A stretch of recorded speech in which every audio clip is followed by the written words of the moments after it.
queria começar perguntando se todo mundo já bateu o martelo, que agora a gente vai virar a chavinha aqui e mudar um pouco nossa forma de pensar, né? Partindo agora para o desenvolvimento da solução. Então, espero que todo mundo tenha bem definido aí o que quer trabalhar, para a gente começar agora a pensar na solução. Eu queria começar até com uma pergunta: como pensar design, como pensar solução? Eu acho que uma das melhores pessoas que conseguiram fazer isso, a arte de conciliar a funcionalidade e o design, foi justamente o Steve Jobs com seus produtos, e ele sempre teve uma preocupação muito grande com o design do próprio produto, o design final. Tá? Ele até dizia que ele se inspirava em algumas outras coisas, como elas a Porsche.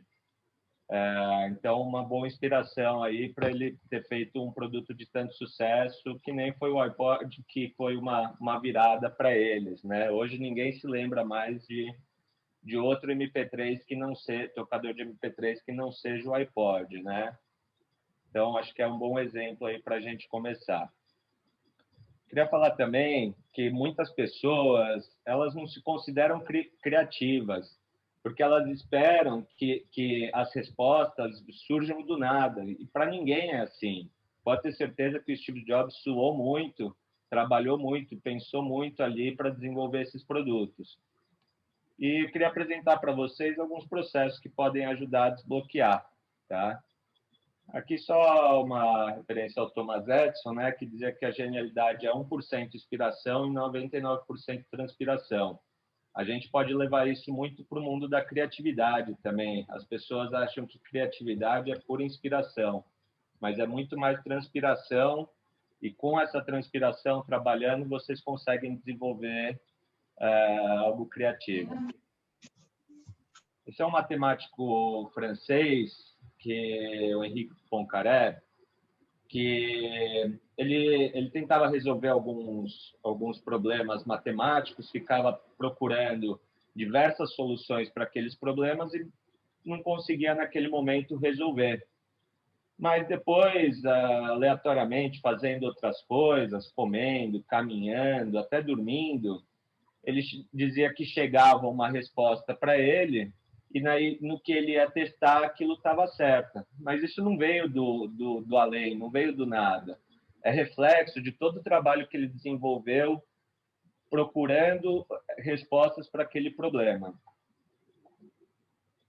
Aqui é o Design Squirrel, que ele exemplifica muito bem esse processo, que é o processo de design, de solução, né?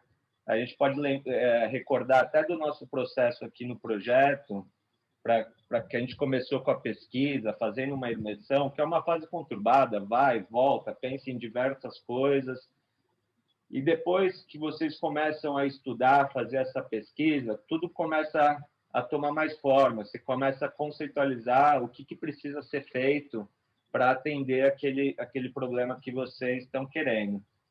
E, por último, isso fica bem linear, que é o momento que a gente chega no design, na solução. A gente já passou por diversos outros momentos que foram trabalhando vários caminhos para finalmente chegar na solução. Então, a gente vai falar um pouquinho de design thinking, que é por trás de toda a tangibilização de alguma coisa, existe um pensamento e um processo. Como eu falei, nada vem, as respostas não vêm do além, não vêm do nada, tá? E aqui é um processo que ele lembra muito até o processo que a gente teve aqui na WC, né? É simpatia, que é falar com o consumidor, fazer as pesquisas, tirar os insights disso, de quem são as pessoas, definir alguns conceitos. Tendo isso definido, o problema certinho, a gente parte para ideias. Ideias que vão chegar, vocês vão testar e tudo mais, explorar soluções, para finalmente chegar na hora do protótipo, a hora de construir, e poder validar isso, testar junto aos clientes. Alguns valores e pilares importantes do Design Thinking, então a gente pode separar a empatia, que até foi A Julie comentou que é muito importante no processo dela, foi muito importante ela se colocar no lugar do cliente. Achei isso bem interessante, tem muito a ver. E aqui, no Design Thinking, a gente sempre coloca o ser humano no centro de todo o processo, muito parecido com o que a gente faz aqui no AWC também, que a gente coloca o cliente como a figura principal aí, a gente tenta resolver um problema para alguém, né? Outra coisa importante é a colaboração. Antigamente, os grandes criadores criavam praticamente sozinhos, né? E isso ficou muito mais difícil hoje em dia, e a colaboração é muito importante, principalmente com grupos multidisciplinares, que vão trazer conhecimentos diferentes, visões diferentes, que vão ajudar discutindo, chegar no produto aí para vocês experimentarem junto ao mercado. Até aqui o Jeff Mullen, que é um professor inglês, ele fala que as pessoas aprendem fazendo coisas, aprendem melhor fazendo em equipes e aprendem melhor fazendo de verdade, que é o oposto do que a gente vê no nosso de forma geral no sistema de escolaridade. Então, é muito mais prático, muito mais vivência do que só teoria, né? E eu não sei se vocês já pararam para pensar e como que surgem os produtos de sucesso, que são grandes referências, Nike, Apple, entre outros. E o Design Council UK, uma entidade inglesa, fez uma pesquisa e ficou claro que esse não é um processo linear para você chegar nessas soluções. Não é o passo A, depois o B e o C e chegou num produto de sucesso. Eles perceberam que eles criaram essa teoria do duplo diamante, que é o processo de expansão em foco, né? A gente tem uma noção do problema, a gente abre aí na nossa pesquisa que a gente fez para descobrir, né? Então, a gente expande e depois que a gente fizer essa pesquisa, a gente foca novamente para definir o problema. Definindo o problema, a gente tem que elaborar, criar possíveis soluções, pensar em possíveis soluções, para daí sim partir para a prototipação e entregar a solução para o problema definido. Também o que a gente pode ver em expansão em foco é divergência e convergência. Então, como eu falei, equipes multidisciplinares, você está discutindo um problema, você abre opções, né, para discutir e ver o que é o melhor. Então, você cria opções para depois focar e convergir fazendo escolhas que façam sentido. Isso ajuda a desenvolver soluções de maneira muito mais rápida. Eu queria trazer para vocês alguns cases aqui para a gente pensar junto, porque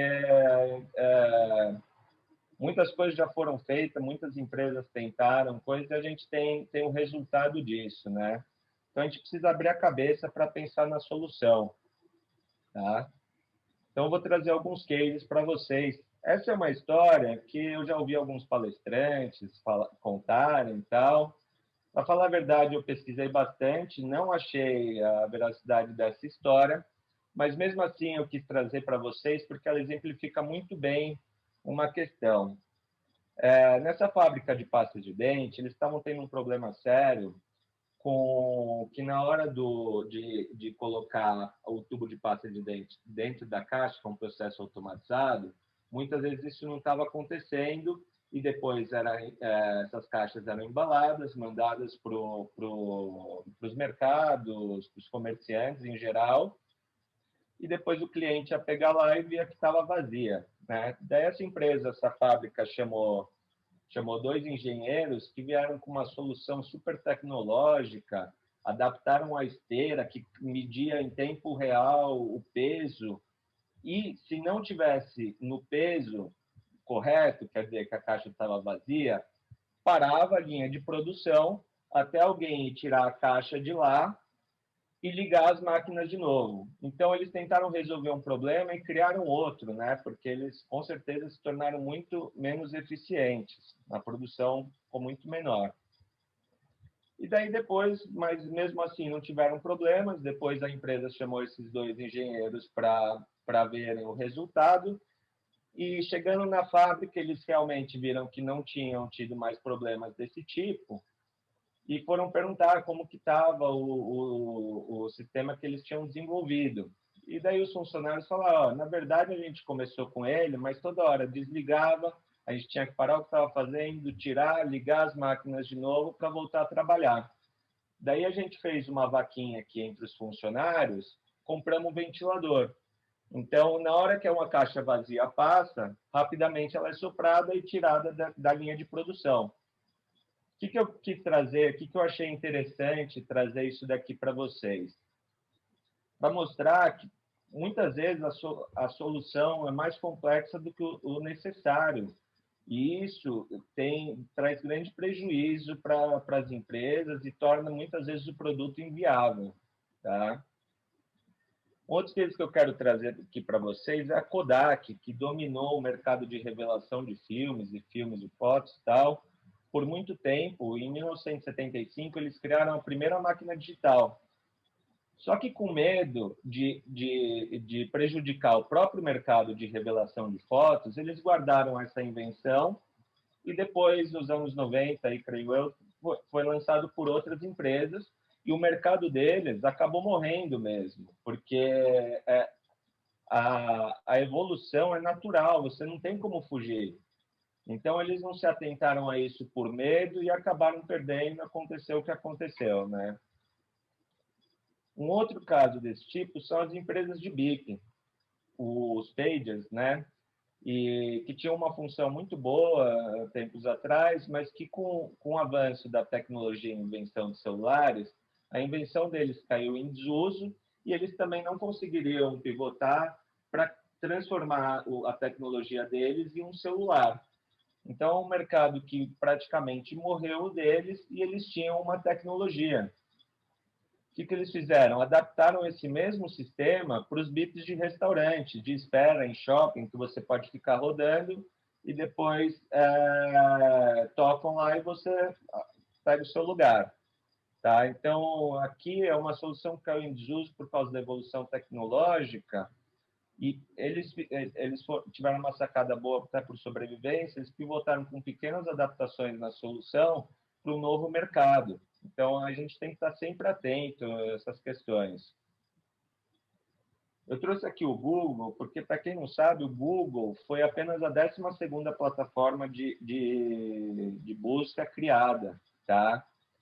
Até eu trouxe aqui o Yahoo, que era uma empresa bilionária, chegou a valer mais de 125 bilhões, e eles preferiram focar muito no portal de atualidades.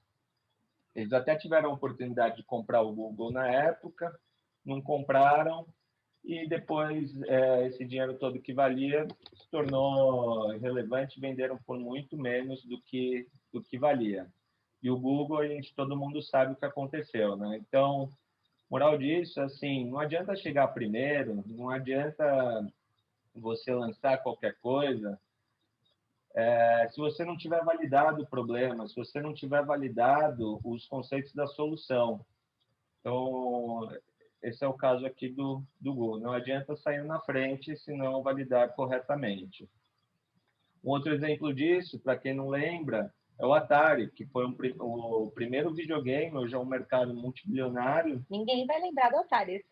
Vocês são jovens aí e não devem conhecer. Hoje ele só serve para decorar prateleiras aí dos mais velhos saudosistas, né? Então, chegou primeiro, mas não acompanhou a evolução do mercado. A Xerox é um caso curioso também, porque eles dominaram o mercado de fotocópias, tornando-se até referência a isso. Todo mundo fala, vou fazer um Xerox, né? Ninguém fala, vou fazer uma fotocópia. E eles dominaram esse mercado por muito tempo. Uma empresa de 1948 que tinha todo o potencial para hoje ser uma das maiores empresas do mundo. Eles criaram muitas soluções, até eu coloquei aí na imagem, esse é o primeiro PC. A Xerox criou o primeiro PC.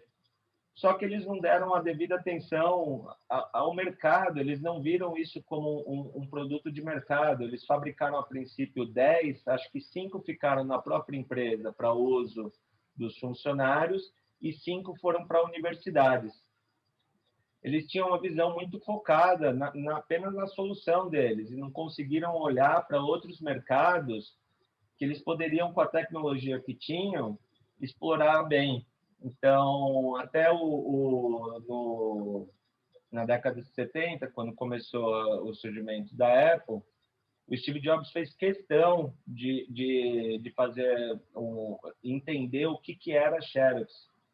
E até ele foi lá, tudo, ficou muito impressionado com o computador, tudo, e depois trabalhou isso de outras empresas, trabalharam esses produtos, né? Então, a Xerox acabou se tornando também relevante no cenário mundial, porque eles não acompanharam o mercado de maneira geral. Eles criaram muitas coisas que para eles não tinham valor comercial. Eu trouxe aqui também o mouse, porque o mouse foi inventado em 1963 e esse é o criador desse primeiro mouse, que era um funcionamento de coordenadas, X e Y e tal, mas que na época não tinha função, porque os computadores utilizavam outras tecnologias que não necessitavam do cursor, né? E daí, até isso foi uma das coisas que o Steve Jobs viu na época na Xerox, que não tinha muito uso porque eles usavam o teclado para a maioria dos controles, e esse é o primeiro mouse da Apple, né? Então, essa é uma invenção que na época não fez muito sentido, mas que depois se tornou algo muito utilizado por muita gente, todo mundo já utilizou, né? Outro exemplo de empresa que acabou não acompanhando o mercado foi a Blockbuster. Eles se acomodaram com a solução deles de aluguel de fitas, loja física, pagamento, devolução, e não deram bola para o surgimento de outras empresas. No final do século passado, a Netflix já começava a caminhar com o aluguel e eles faziam a entrega dos vídeos. Depois, todo mundo sabe também que a Blockbuster acabou não acompanhando os serviços de streaming. Eu lembro que, na época, 20 anos atrás, alugar uma fita custava 10, 15 reais. Hoje, a gente paga o Netflix, aí, acho que custa 20, nem 30 reais, e você tem um catálogo imenso a hora que você quiser. Então, a Blockbuster ela se acomodou na solução e nos resultados e não acompanharam a evolução do mercado. Uma outra coisa que eu queria atentar aqui para vocês, há um tempo atrás estava vendo um programa, não sei dizer exatamente qual foi a startup, mas a lição que eu tirei disso foi muito legal. O que aconteceu? Essa startup queria fazer coletas de dados em plantações e, para isso, eles trabalharam num protótipo que seria um drone capaz de automaticamente coletar esses dados e levar isso para o cliente, para os interessados, né? Quer dizer, eles tiveram um alto investimento antes de verificar se aquilo era útil. Eles podiam ter criado um MVP para primeiro testar se aquelas informações coletadas seriam úteis. Então, eles podiam ter alugado, em vez de ter desenvolvido essa tecnologia dos drones, da coleta, eles podiam simplesmente ter alugado um helicóptero e ter coletado os dados manualmente e ver se aqueles dados que eles coletaram serviriam para o cliente deles. Então, no final não foi para frente, porque eles investiram tanto dinheiro no protótipo e não ajudava muito com os dados. Não lembro o nome e tal, mas eu acho que fica aí a lição. Outra questão que eu também bem curiosa que eu queria trazer para vocês é que a Pfizer, acho que na década de 70, estava procurando um remédio para estimular a circulação sanguínea do coração. E eles já estavam quase desistindo dessa pesquisa quando eles descobriram que o remédio servia para outra coisa. Muitos de vocês não devem conhecer ainda por ser jovem, mas aposto aí que o pessoal mais velho, Leandro, Marcos, deve conhecer, tem uma utilidade muito distinta da ideia inicial deles. Eles analisaram um problema, criaram uma solução para aquilo, só que não tinha grande efeito sobre aquilo, e por sorte, eles conseguiram descobrir que aquilo servia para outra coisa, que era um mercado que eles nem tinham mirado. Então, não contem com a sorte, validem, experimentem e analisem. Isso é muito importante, porque tudo isso que a gente, todo esse processo que a gente está passando, né? Identificar um problema, conceituar o que a gente pode fazer para daí chegar na solução. Então, eu quis trazer esses cases para vocês refletirem um pouco que não existe só uma solução, não existe só uma forma de trabalhar, de fazer dar certo. Por isso que vocês têm que trabalhar em grupo, a gente cobra muito essa colaboração de todos, até com outros grupos, para que vocês possam se desenvolver e crescer. Tá? Tudo isso a gente tem como objetivo, todo esse processo que estão passando é para ajudá-los a não criar soluções como a seguinte também. Então, para o pessoal aí que gosta de dormir no escritório e não ser visto pelo chefe, foi criado o adesivo de olhos. Assim ele não percebe que você está dormindo. Então, espero que vocês tragam soluções melhores do que essas. Vamos começar a trabalhar na solução, que é uma parte muito gostosa, e para validar todo esse trabalho prévio que vocês fizeram, todo esse estudo, toda essa preparação para chegar numa solução que realmente faça sentido na vida dos clientes e usuários. Obrigado, pessoal. Vamos lá, vamos fazer, colocar para rodar.